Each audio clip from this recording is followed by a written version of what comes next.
what I want to do today is to give you a bit of history about Greenpeace, about our organization, and then go through some of the work that we're doing on climate change, on the Paris Agreement, on people power, and the role of Korea. I'm particularly pleased and excited to be here at this moment in your history, because I think you're in a very disruptive moment in your energy debate, where people power is going to be fundamental to the type of change that we need to make. So keen to also hear your questions as we move forward.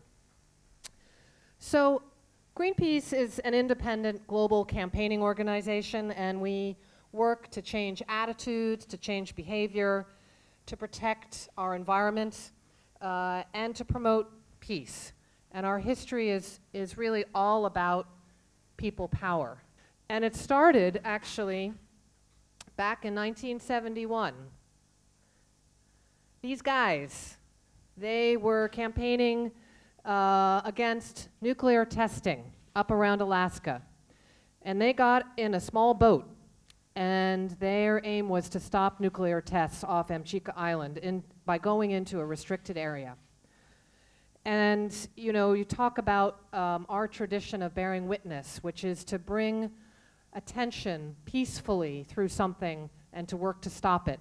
And the courage, I think, that was displayed back in 1971 is the same courage that you see in our activists today, all around the world. So this is where we are globally. We're in 54 countries, 55 countries now. We have about 4 million supporters, about 40 million people who are active with us around the world. And in East Asia, you can see this is where we have offices, starting back in Hong Kong, and now, very gladly, since 2011, here in Korea. I think from the beginning, there's been a focus on something that I know is very important for Korea, and that's nuclear. Back in 1982, we took action against ships that were going to dump British and Belgian and Swiss nuclear waste into the Atlantic. And here you can see a ship that was going up to stop that dumping. And actually, the ship's crew responded by actually trying to dump the waste barrels, drop those waste barrels onto the Greenpeace ship. But we stuck with it, and actually in 1993 there was a 10-year moratorium on the dumping of waste, and then there was a permanent ban on the disposal of industrial and radioactive waste at sea. So a real example of long-term people power working to change something at sea as far as this type of very damaging dumping. Greenpeace Seoul office is younger than some of the European offices, was established in 2011, and has been now introduced into Korean textbooks. And I think many Koreans here have been aware of Greenpeace because of our activity for stopping Russian dumping nuclear waste in the East Sea in Korea. And the Seoul office now is working on nuclear, on coal, oceans, and renewable energy. And I'll talk a little bit more about that in a second. Climate change. Why do we work on climate change? Why do we care about climate change? Well, I think climate change is one of the greatest challenges that humanity is facing right now. We have a human interference in a natural process, and we've seen, again, the highest temperatures on record last year for the last 3 years, and you're just seeing a series of impacts that are having a real impact on people's lives, whether it be the flooding that happened in Thailand a couple of years ago, where you're seeing from climate change extreme weather events where you have these big dumps of rain. I think you've seen that here in Korea as well, right? That come down all at once, very consistent with the scientific models, and have incredible impacts on people's lives. This actually killed hundreds of people and had them flee from their homes. Heat waves also, you know, talking about extreme weather. It's not only that there's more hot days, it's that the hot days are getting hotter. And that has big health impacts, as you know. And here on the Korean Peninsula, actually, the temperature is higher than the average temperature that's been rising around the world, which has been about 0.6 degrees. And now in Korean Peninsula, it's risen by 1.5 degrees. So you have these heat waves which have big health consequences. And you also have the combination from, especially from the burning of fossil fuel like coal, of pollution. This is in India, where we were working to try and reduce coal pollution. And you know, you see more asthma, more cardiovascular diseases, and just the cost, the human costs of climate change and of air pollution from fossil fuels is something that is very present in everyday lives. So we got this Paris Agreement, end of 2015. I think it was seen as some saw it as quite a historic step, but just a first step in moving things forward. I think the key parts here were that you had a vision for a goal for an emission-free world by the middle of the century. And then you had countries come forward and commit to reduce emissions and to switch to renewable energy and use energy efficiency, to stop deforesting forests, and to really just be ready to increase that ambition every 5 years. Then President Trump got elected in the United States, and there was a big question about what was going to happen now. What happens now? Well, I think the thing to know is that although the Trump administration has pulled out of the Paris Agreement, he's actually had, I think, the opposite effect of what he wanted. Because what's happened is that it's galvanized people around the world to do more, to go further. In the United States, you have a movement called We're Still In. It is cities, it is states, it is companies that have said, he does not represent us. So, you know, and last week, actually, I was here, and I think actually we should have renamed this slide, guys. It's the G19 now. It's the G19, right? Donald Trump was left behind by the rest of the world that signed a communique that makes it very clear that the other 19 countries, including yours, is moving forward with implementing the Paris Agreement, is moving forward with renewable energy, is moving forward with transforming their economies to one that is safer, to one that is healthier and much better for people. And I think a key reason why this is happening is because of what is occurring in the energy field right now. Renewable energy is no longer something of the past. Renewable energy is here. It is now. There are 9.8 million people working today in renewable energy around the world, and this number is expected to double in the next 10 years. If you look, example, in the United States, you have hundreds of thousands, 330,000 in solar, 350,000 in wind workers in renewable energy. This is not science fiction. This is the real economy. It's real jobs with real benefits. And the costs are dropping dramatically. And I think that's important for your debate here, because there seems to be this myth that renewables is some expensive technology that Koreans can't afford. That's a myth. The fact is that renewables are economically efficient and that their cost is actually lower than nuclear power, than coal, around the world, and that's before integrating into the cost, health costs, right? If you think about how much it costs to deal with the health system because of the impacts of coal, you don't have that here.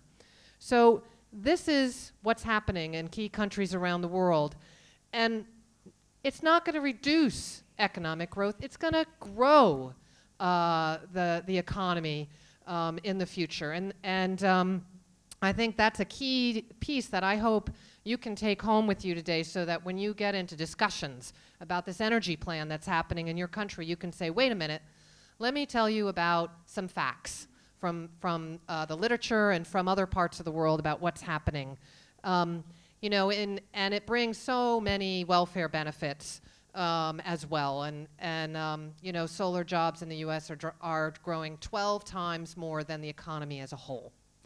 So it's not just putting the panels in, it's not just getting standards to be more efficient, it's fixing it, it's installing it, it's repairing it. These are long-term, high-quality jobs that I think would be of interest to you all, because this is your future, actually, as students that we're talking about.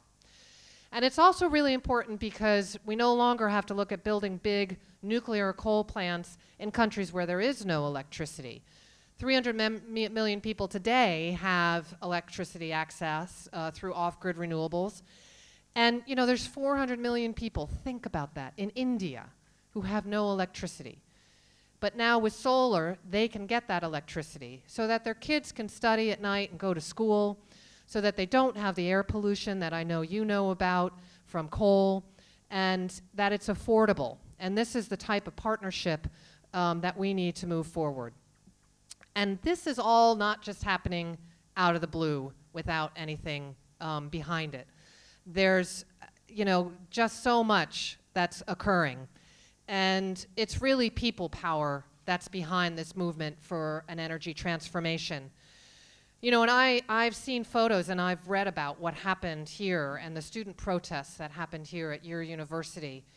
And I know about this evolution of democracy in Korea, and it's people power at work. It's the type of people power that Greenpeace is working on around the world, and that's very much part of who we are, and I think couldn't be more relevant today. Let me give you a couple of examples to see how your people power is connected with others around the world. You might not know it, but you're connected with some Swiss grandmothers. These Swiss grandmothers, the Swiss grannies we affectionately call them, they have decided to take their government to court because they don't think their government is doing enough on climate change. And these women suffer from the health impacts of hotter temperatures. So I met some of them earlier this year, they're very inspiring women, are moving to take their government to court. You're also connected in with people in the Philippines. This is an action that Greenpeace put forward at the one-year anniversary when the Filipino the Commission on Human Rights, which is a national institution, took on a petition from Greenpeace Southeast Asia and the victims of the typhoon that occurred in the Philippines. You may remember that typhoon a few years ago. It was absolutely horrific. What they are asking is for the Human Rights Commission to write to all of the carbon majors, the big polluters, these polluters, and ask them to put forward their action plan on climate change, what they're doing. Those polluters right now are trying to avoid answering these questions, but the people are going to stick with it. The people are going to continue and bring these cases forward in courts and in the court of public opinion around the world. And I think it's really important to know yes, governments need to shift, but these corporations almost always have a mega impact on what governments decide to do or not do. Also, break free. This is a movement that is ongoing, and this spring we had actions here in Korea, but in 40 countries on 6 continents around the world. You had local communities coming together and saying, enough. We don't want coal here. We don't want oil here. We want to be able to determine our own future, and taking a big stance against fossil fuels. Also, the true cost of Indonesian palm oil. So, you know, palm oil is almost everywhere in our homes. It's in so many different products. If you buy Johnson & Johnson products or Mars bars or Pepsi, that comes from palm oil from Indonesia. And what our volunteers did in 2016 is they went from Indonesia to the Netherlands to one of these big companies, IOI, that nobody knows what it is, but has a big impact. And they locked themselves down in front of this company to protest the destruction of forests in Indonesia for palm oil. And I think they are now shifting their behavior, these companies, and it's due to the people power of not only the Indonesians, but others around the world. We just ran a campaign on HSBC to get them to stop their funding of such destructive deforestation. And they've not only committed to do that, they're getting other banks to do the same thing. So this is the real economy. These are these big companies that are being forced to change because of people power. Energy transition across Asia.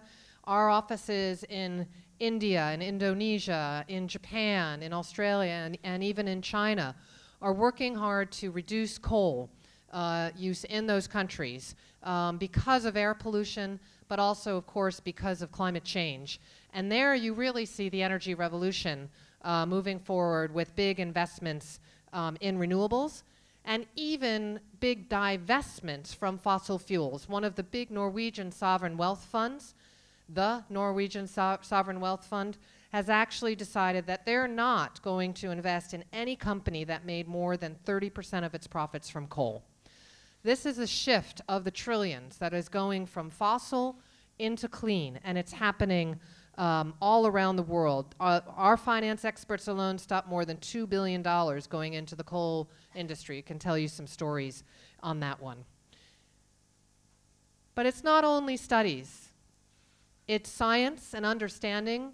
Greenpeace is a science-based organization with a science unit at Exeter University in the UK, but bringing together artistic creativity. I don't know if you saw this, but if you didn't, please go and Google it after this. This is Italian pianist Ludovico in the middle of the Arctic. I was here a week after he was. He wrote an elegy for the Arctic that went viral, and millions of people saw it. We beamed it into a meeting of this kind of arcane policy work that goes on and got the Arctic and the protection of the Arctic on that agenda, even though it wasn't. So connecting people, artists, science, people's hearts into the key decision-making moments with people power, that's what we're all about. Now, Korea has a big role to play as well. And as I said, I think this is a real moment of opportunity that you're looking at, and that's why I wanted to come here and show solidarity with you and with people who are working for a change across Korea. Specifically, I think right now the government's new energy policy is an opportunity to shift away from dirty fossil fuels and coal and nuclear into a different energy future that I think can bring a lot of opportunities for you and for Korea as a whole, and to local communities, because the benefits of moving to renewable energy should be shared. And Korea, in a moment where the world, the G19, remember that G19? Korea wants to be an active part of that G19, and it needs to reduce coal and other emissions in order to meet its Paris commitment and in order to be an active member there. And this is in Danjin, this was part of that Break Free movement, where you had citizens coming together to oppose large coal-fired power plants in that region.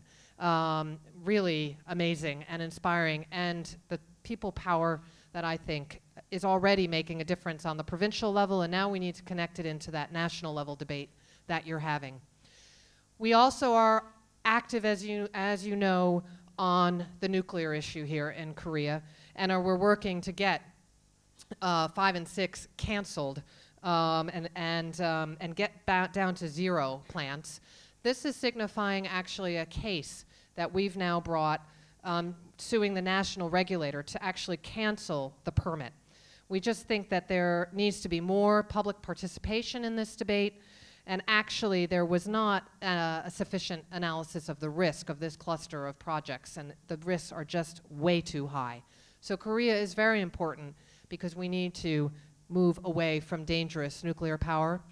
And Korea is a big home of big IT industry, right? And you might remember when these phones burst into flames, and the question was, okay, what's Samsung going to do about it? They're just going to throw those phones away? No, they can't just throw those phones away. So we worked hard to get them actually to recycle those phones that were brought back, and had a win on that in May. But actually, they need to go much further. Other IT companies around the world have committed to 100% renewables. Apple, Google, Facebook, a little bit different, but in that IT industry, have committed to shift to 100% renewables. And they're also working hard in their capitals to to get the laws passed to be able to buy that 100% renewables as well. You know, I've been working as an environmentalist my whole professional life.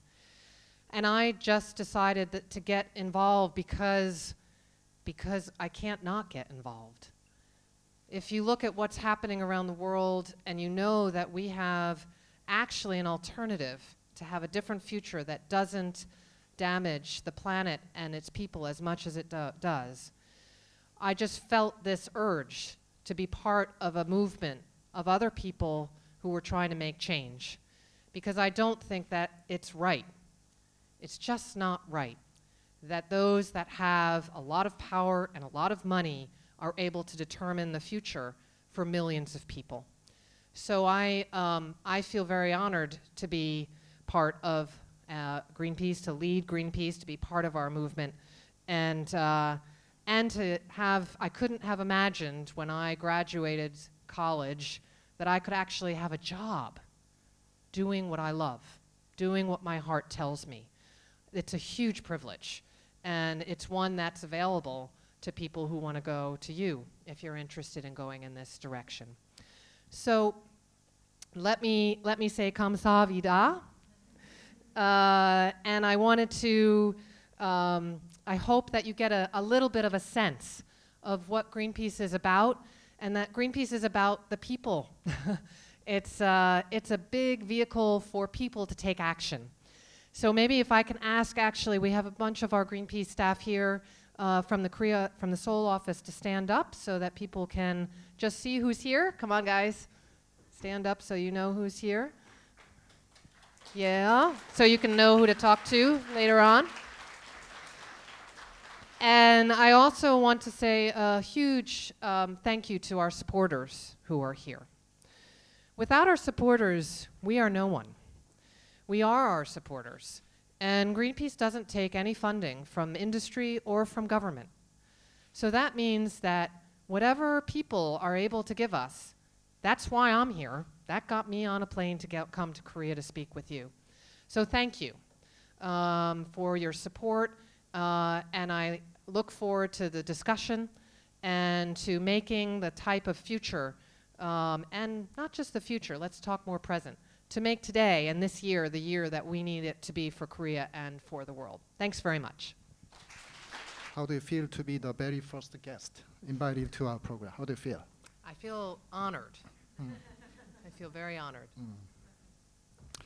Since I think this is our first visit to Korea, as well as to, of course, our campus, as you may know, and you briefly mentioned that, you know, student of Ewha sparked the nationwide civil movement that eventually and successfully impeached the former president of Korea. Probably the Protestant activities of Ewha student is very much in line with the spirit of probably Greenpeace and the title of your today's keynote speech. So I think Ewha student in some way showed how people power wins through peaceful and nonviolent protest. So do you have any message, particular message for our student? Well, first of all, it is a deep honor to be here, not just because I love talking to students and because I really think, and professors, but as far as moving things forward, but because of the role that Ewha has played. What happened last year here and the courage that was shown by students here is the same kind of courage that we need to show on the issues that are facing us on the environmental side of things as well, and in democracy as a whole. So I think my hope and my message would be to take the spirit of what brought you to the streets for your democracy into making the Korean democracy alive, into some of the key debates that are happening in the country, whether that be around the one I'm most familiar with right now is the energy debate and what happens in the future there. Because it's quite clear that we need the voices of people. So I would hope that my thought would be to continue your activism and to channel that spirit of what brought you out last year into something that you care deeply about now. Could be the energy plan, it could be something else, but just keep your voice alive in the debate. That's the key. Together with the Swiss grannies, right? Together with the Swiss grannies. Right. I mean, I think that's the key. That is just, I find so motivating or so inspirational is that you're not alone in your struggles here. Okay. Whether it be students in the U.S. who are suing the U.S. government, and it doesn't have to be legal action, or activists that are trying to stop coal shipments coming into Germany last week. We're all connected. We're all connected. So, what do you believe is the biggest threat to human being so far? Is it nuclear threat or climate change? Those are the two that I think Right. are the two biggest threats right now. I think certainly nuclear weapons, nuclear energy is a massive threat to humankind and is one that we are continuing to be active around, but I just think we need to move into a 100% peaceful future. Their threats are just huge. And the problem and the challenge of climate change is also, I think, an existential threat for us if we don't get our arms around it and change things soon. Each of these can be changed, but each of them are things that humanity as a whole needs to grapple with. And it goes not just into technology or into, it shouldn't be just about power politics. It's about us. It's about what we want for us and for our future, for our kids or our nieces and nephews. I think talking about climate change first, because those are two big topics. Yeah. I think still there are some people who have still doubt about really real or serious threat, of climate change to everyone. But if we take an example of Korea, I think Koreans these days feel really consequences of climate change. We have really weeks of downpour and sizzling summer, hit, and there was record snowfall, I think a couple of years ago. I think all those problems are really associated with this climate change situation. I think umbrellas are becoming really must-have item certain season of the Korea. So downpours has become more unpredictable, as you said, and becoming really Korea is becoming really tropical weather system. So seen from the past statistics, 24 days in August were really rainy days in Seoul. That figure is really the most since modern weather forecasting system was introduced here in 1908. So on top of that unusual weather, southern part of Korean peninsula is becoming really a habitat for plants and species that are generally seen in countries like tropical countries, catching tropical fish in waters of southern coastal area has become no surprise. Tropical fruit such as guava, papaya, blueberries are becoming really grown in southern part of Korean peninsula, Jeolla province, only 400 kilometers southwest of Seoul. So I think we have a really serious problem, and Koreans are really feeling that symptom. So now we have the Paris Agreement, right? Probably that is the first ever truly global arrangement to fight against climate change. So most developed as well as developing countries are participating in that agreement, except one country, right? So that is really pretty global consensus. But as you said, U.S. government recently announced that they're going to leave that system. So what do you think of the U.S. President Donald Trump's announcement to withdraw from climate change agreement, especially when you were deeply involved, personally involved in the process of negotiation? Could you share more personal thought about that issue? Well, I personally find his decision immoral. I don't know what else to say but that, and wrong.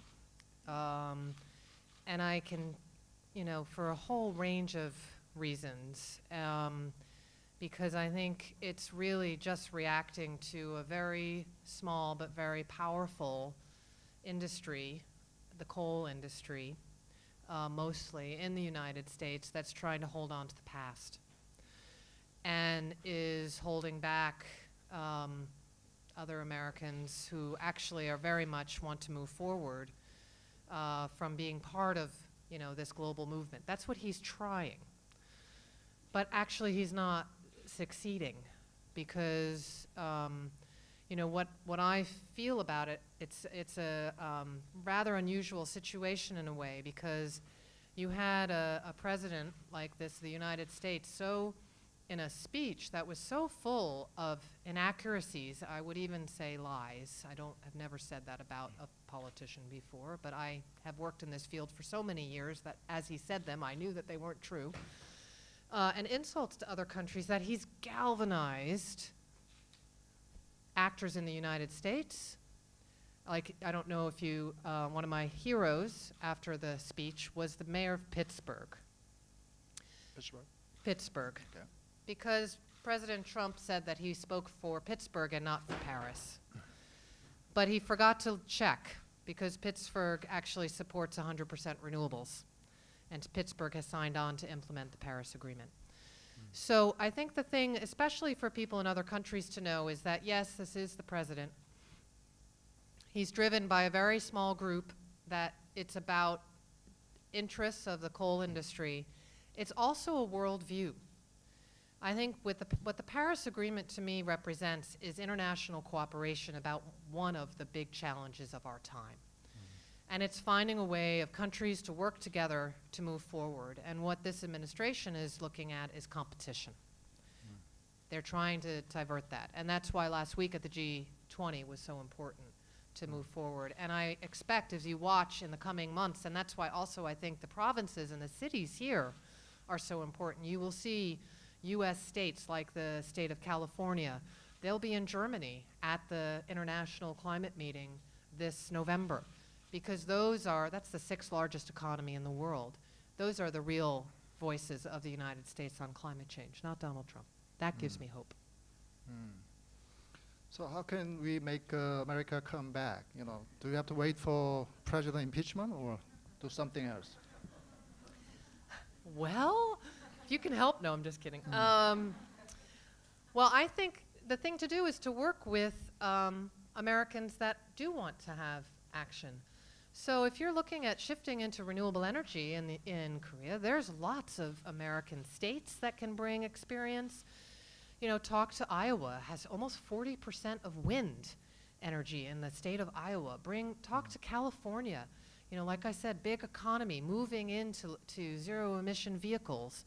Work with the citizen movements that are opposing coal. And I think, you know, the key is to do the least harm for this president in the next 4 years, and that will be determined how determined we all are in moving ahead. And we just need to keep moving ahead and not have the decisions of one man sit in the middle and everything revolve around that. He belongs in the corner. The rest of the room is all moving forward. Okay. Now turning to the issue of nuclear threat to mankind, you know, I look for the record, you know, in 2011 and 2015, I think your main vessel, Rainbow Warrior, as you showed through the slide, navigated along the Korean Peninsula with the slogan of nuclear-free Korea. You know, that vessel even visited several Korean villages near the nuclear power plant. As far as I know, that was the last round of navigation of the Rainbow Warrior after 20 years of its life. So that event was pretty much memorable event, even for Greenpeace.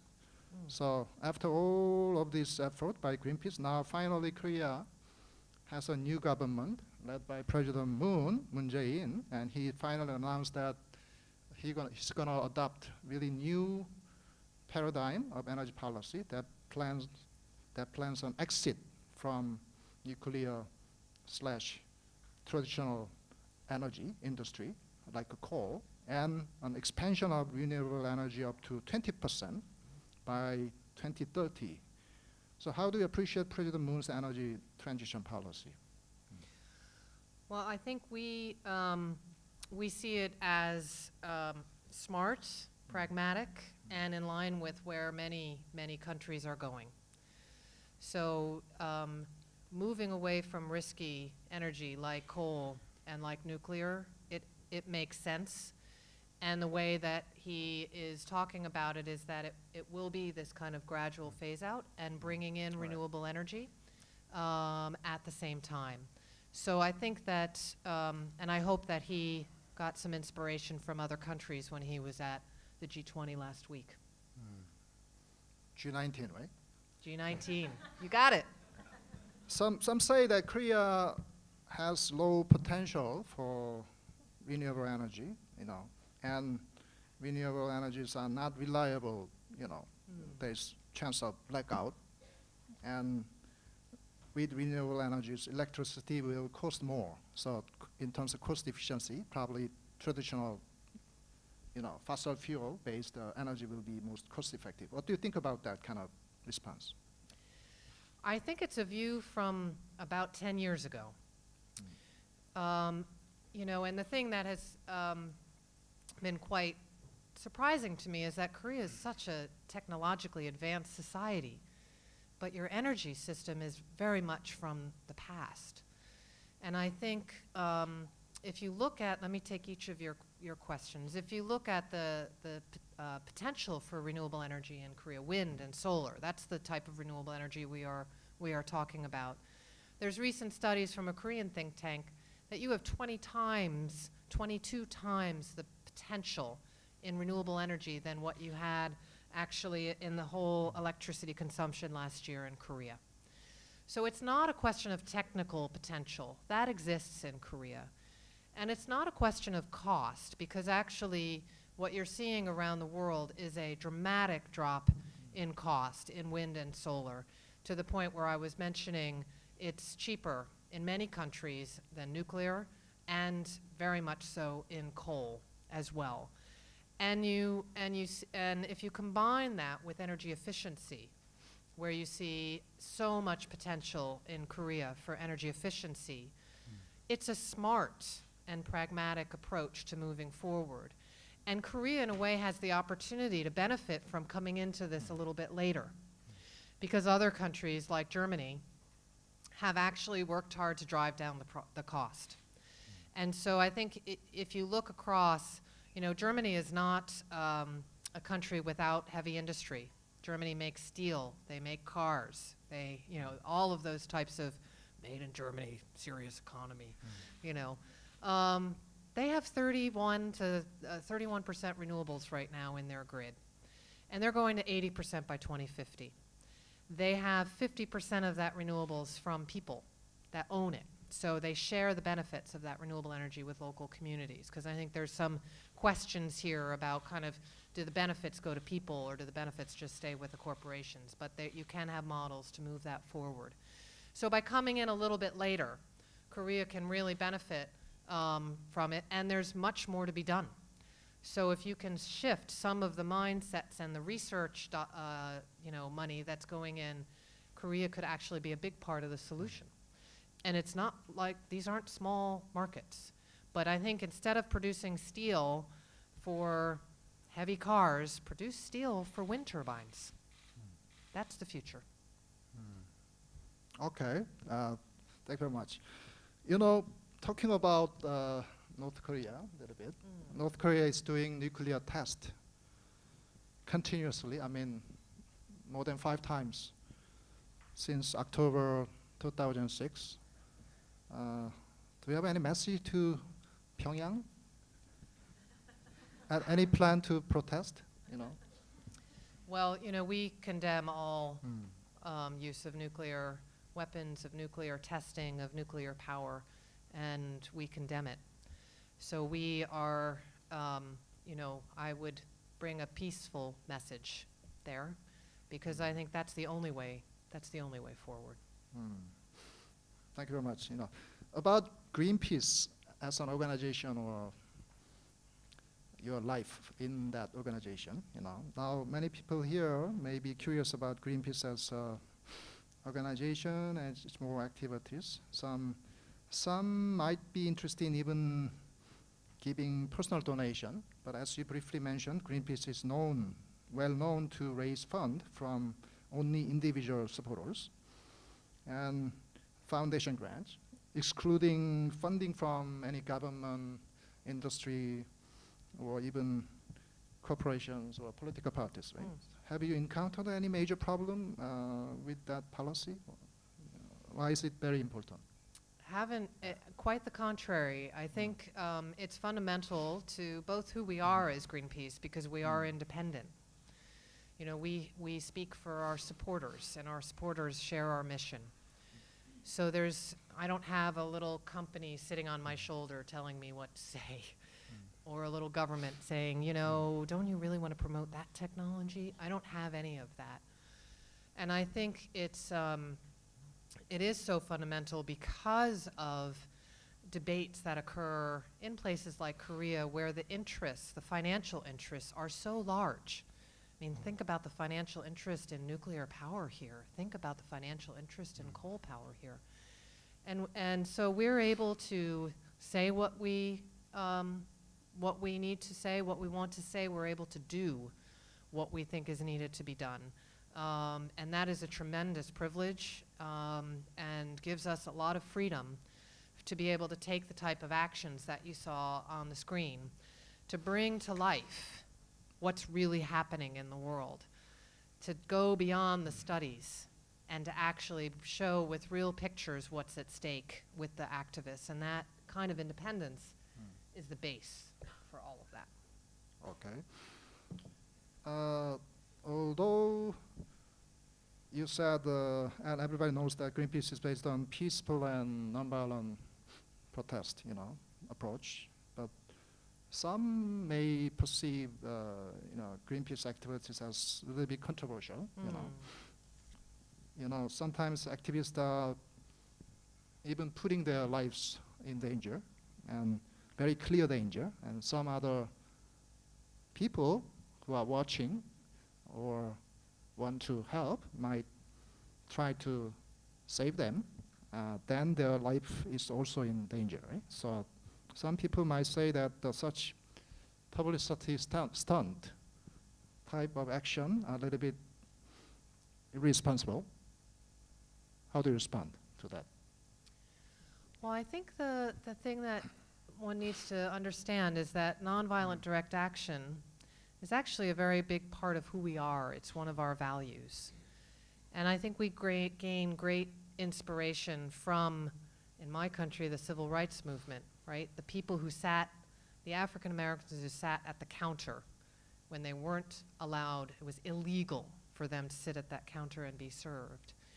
And so for us, that type of nonviolence, always we stand by nonviolence, is part of bringing about change, because there are moments when it's not enough just to stand there and say something. And we think that the issues that we're working on are so urgent that our activists are ready to put themselves potentially in harm's way. But we as an organization have a very strong duty of care for each of our activists that engage on their own will to move forward and make sure that they're ready to do whatever activities that they're doing, but also that we're taking care of them. And I think that this actually, I'm seeing it more and more, that more and more people want to be involved in this type of thing because they just see that the root causes that are there aren't being changed quickly enough. And this is a way of people showing by sitting down, and you know, there was, you mentioned others participating this year earlier in New Zealand. Actually, there was a big meeting of the oil industry, and there was a mass nonviolent direct action sit-in in front, which they, you know, people were trained to make sure that there was a peaceful protest and that they could be removed by the police peacefully. But that sends a message. It blocked the entrance and the opening of that meeting, I think, for at least a day. So that's part of who we are, It's about bringing peaceful change to the world, and I think hopefully it helps people understand sometimes the urgency. I think in day-to-day life, it's really easy just to kind of think everything is okay.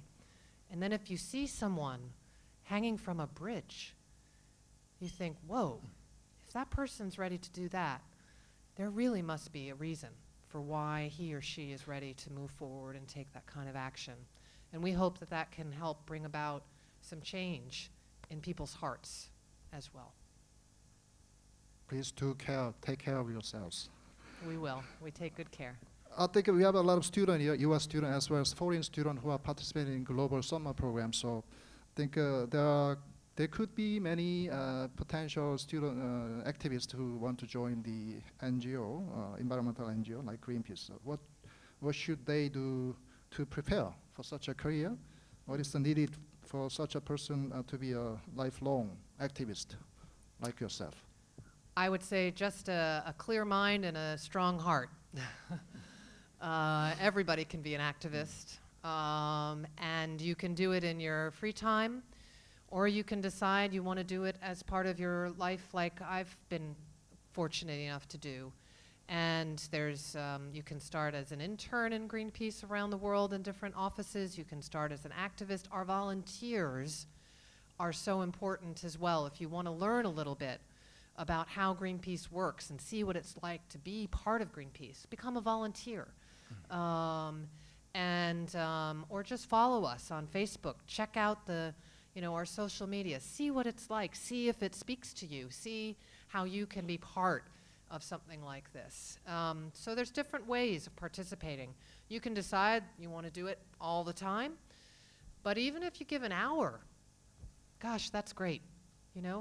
That's great. So check all of that out online. Talk to some of our folks here, and just be aware that if your passion, this is where your passion is, that there's a space for you, whether it be at Greenpeace or at another environmental organization, to make change in the world.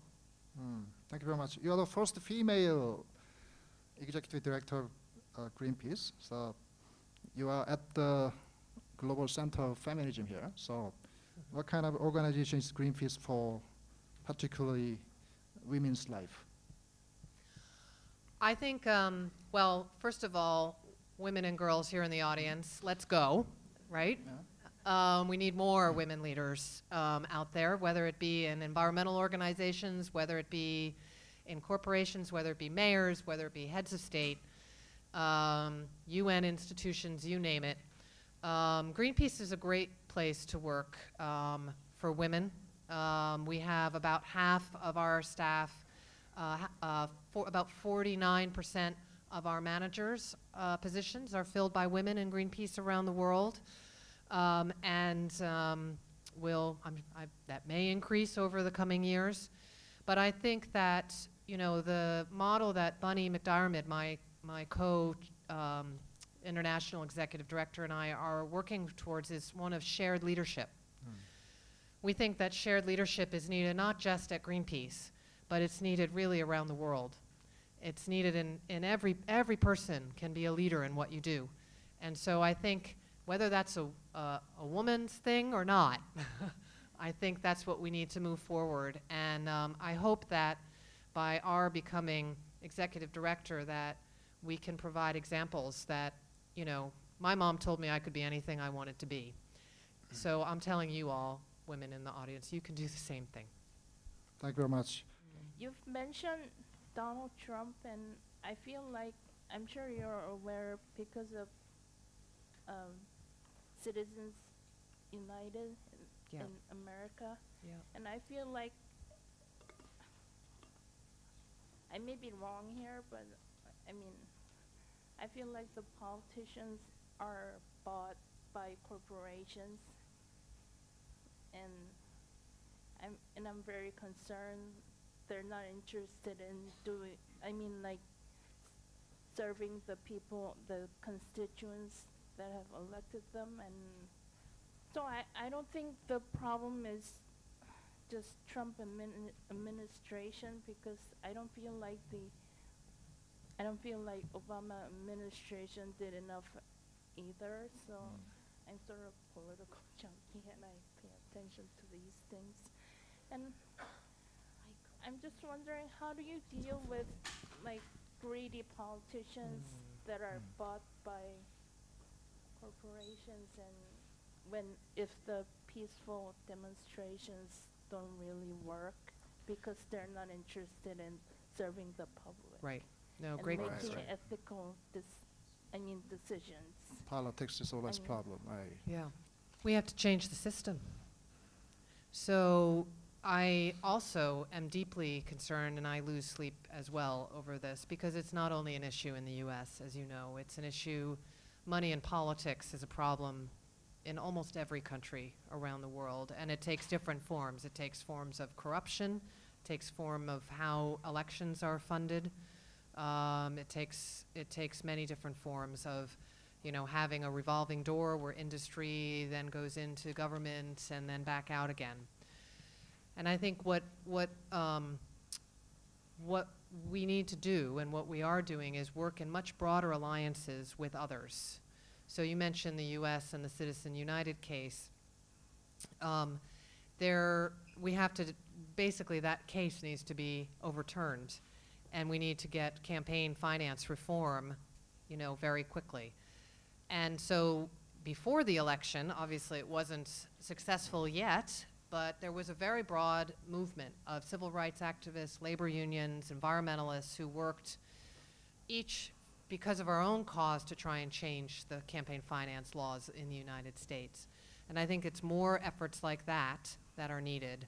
It's more efforts of exposing corruption, of exposing the role of corporations and wealthy individuals in the process, at the same time as building the power of people. Because I think what we've seen in history is, even though you have those big interests, there are times when people power actually, well, you've experienced it here, have overcome that. I believe deeply in that. I believe that's why I'm at Greenpeace.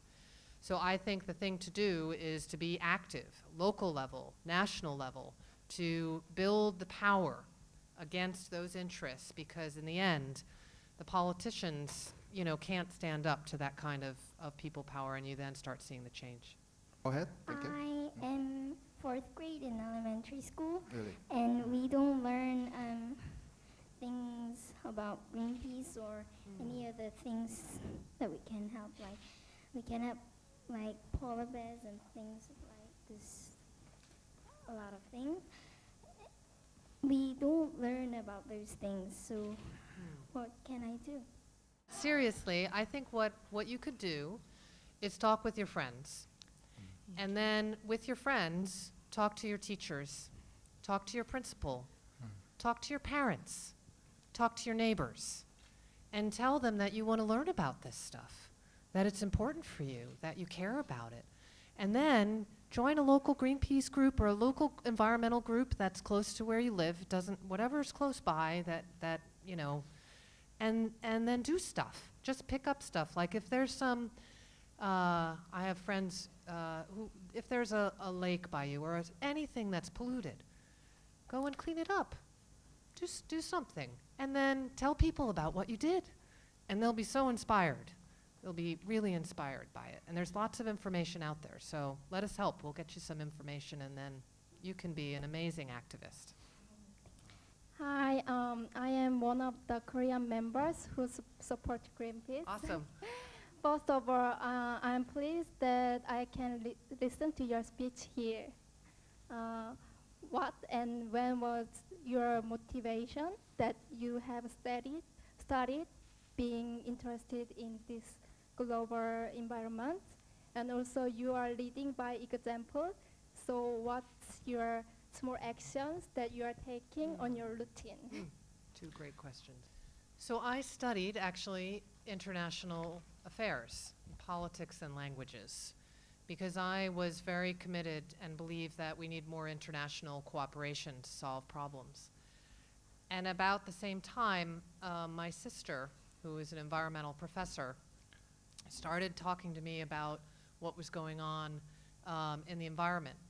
And it was about the time of the revolutions in Central and Eastern Europe, where I saw actually that the environment was an issue that people could protest about and actually played a role in creating civil society and revolutions in those countries. And so my interest of, well, my love of nature came together with my interest and love of politics, and I saw this kind of new paradigm in international affairs and international relations that was about environmental cooperation around the world, and that really has carried me through since I studied it in the, oh God, late 80s, early 90s. And as far as my individual actions, well, I ride a bike everywhere. I don't have a car. I am vegetarian because the whole production of meat in this whole chain is pretty negative. And you know, I just make my home as energy efficient as possible and buy green electricity, and just really aware of trying not to buy. And really making sure I need something. I always ask my question, do I need this, or do I just want it?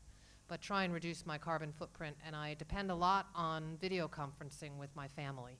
That's the hardest thing, is my footprint is to fly home to see my father in the US, but try and keep the rest of it. And I actually, it gives me great quality of life, because what better way to get to work in the morning than ride your bike, if you can. So it brings a lot of benefits too.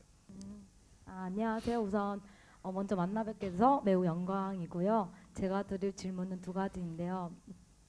총장님이 그리셨던 그린피스의 방향성에 대해서 궁금하고요. 두 번째로 시민의 참여를 하는 그린피스인데, 이번 현 시점에서 시민의 참여를 유도하기 위해서 어떠한 방법이 가장 효율적인지 알고 싶습니다. The policy direction, I think, is 100% renewables.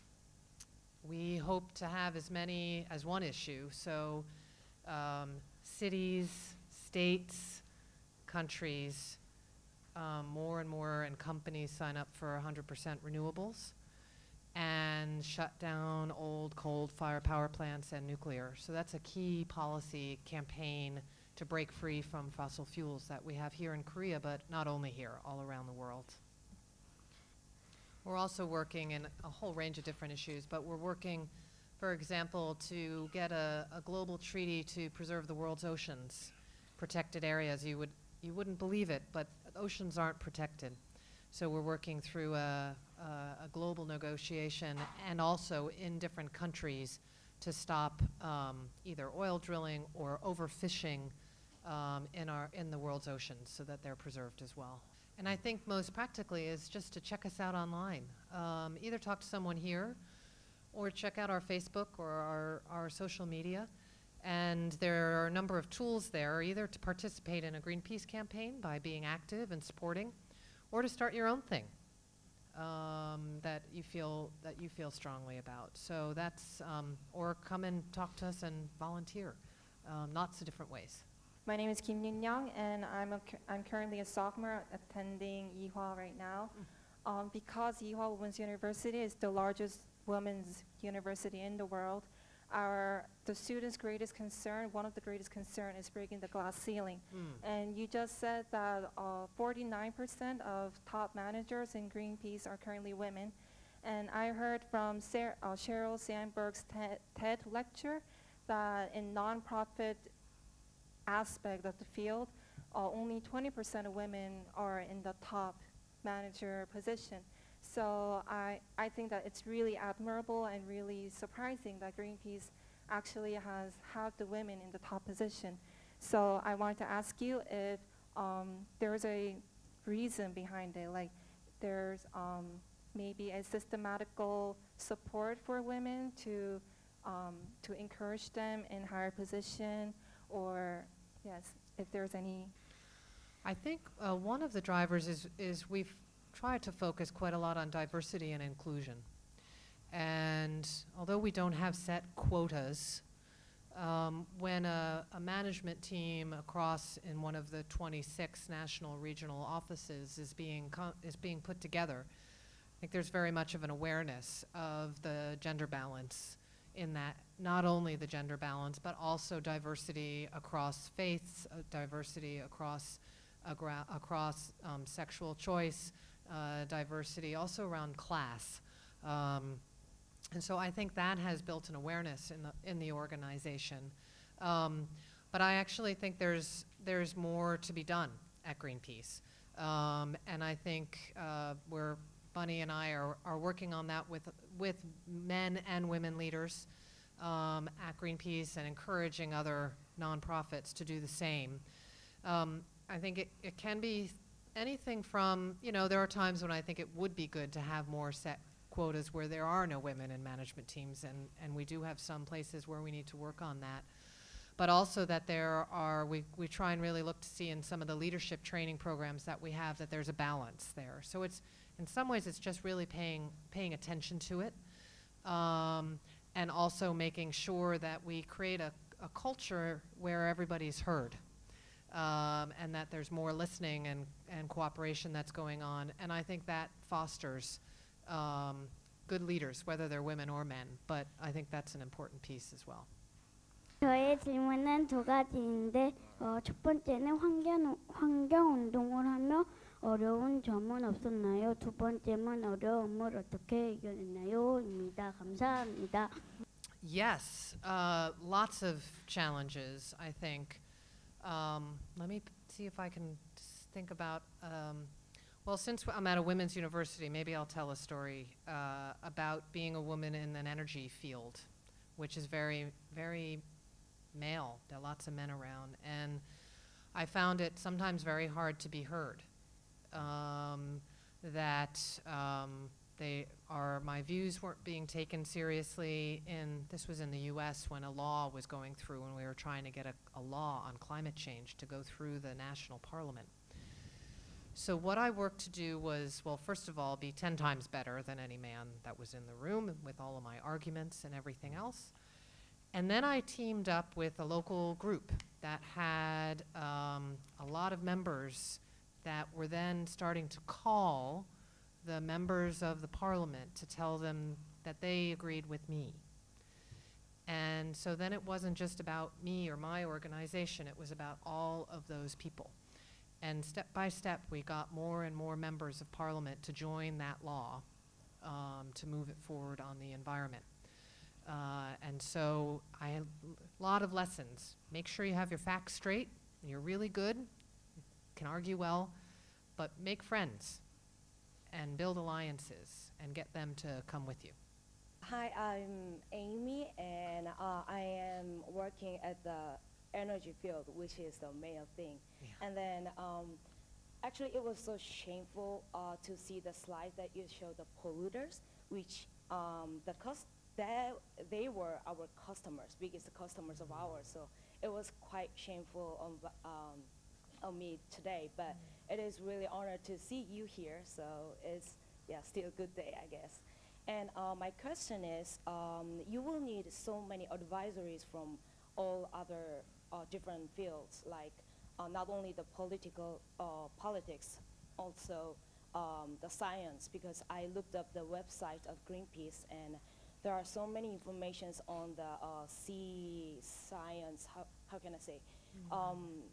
So it was all about the science with the numbers, the percentage of the pollution, and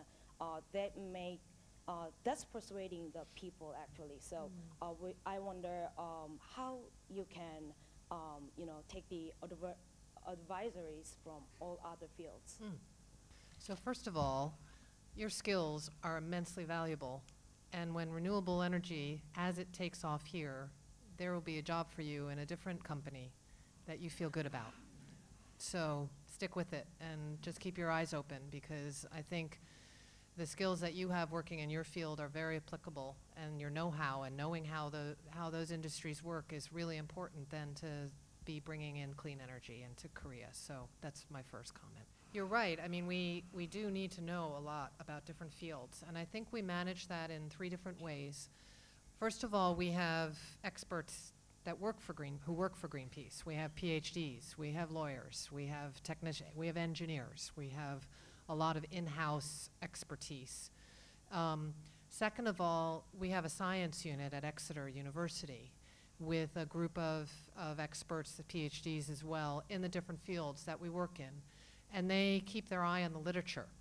so that we're up to date on the latest studies that are going on. They do our peer review for various studies that we write or commission.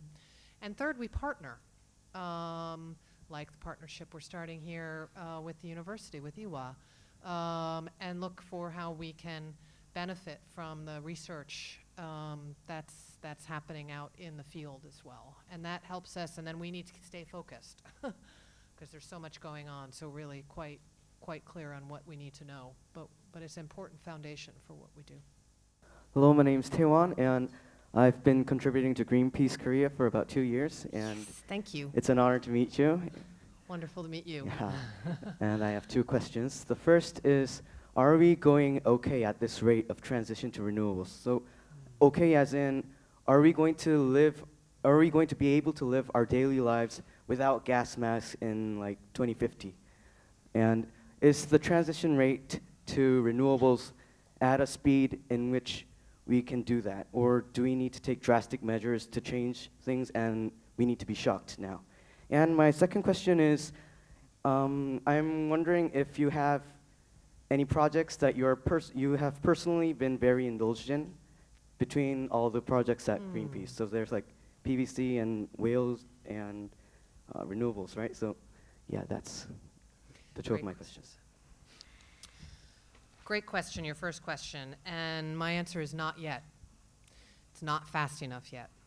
I think it's moving in the right direction, but I think the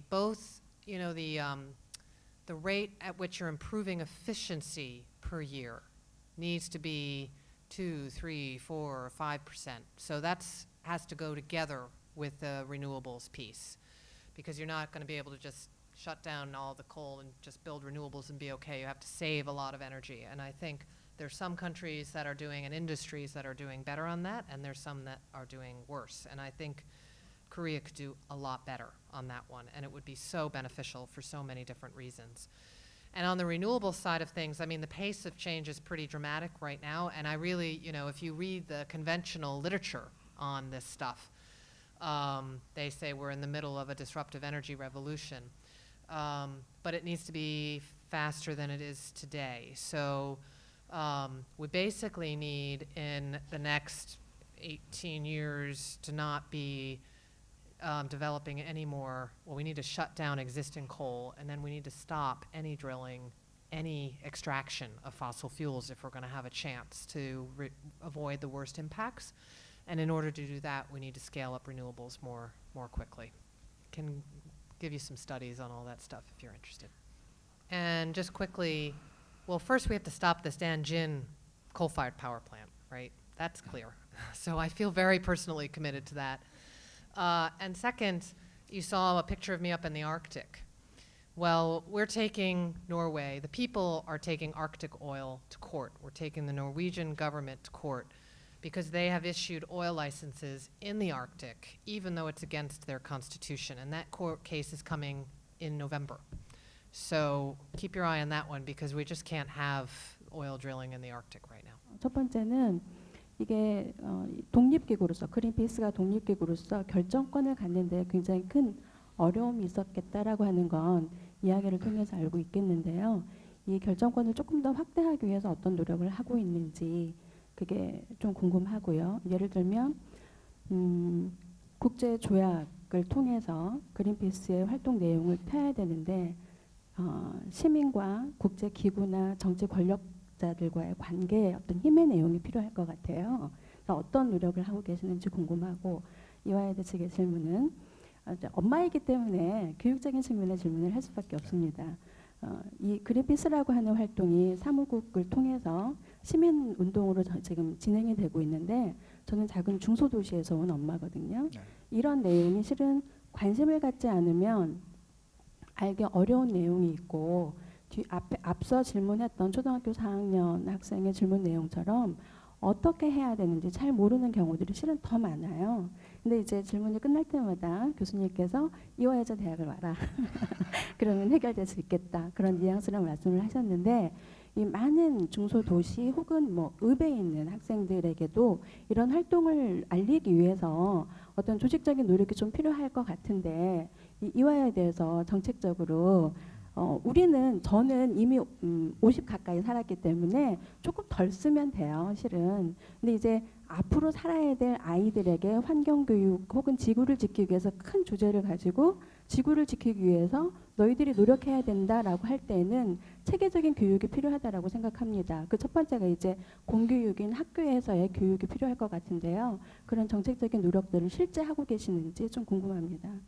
There's a lot of different examples where Greenpeace has worked on global negotiations.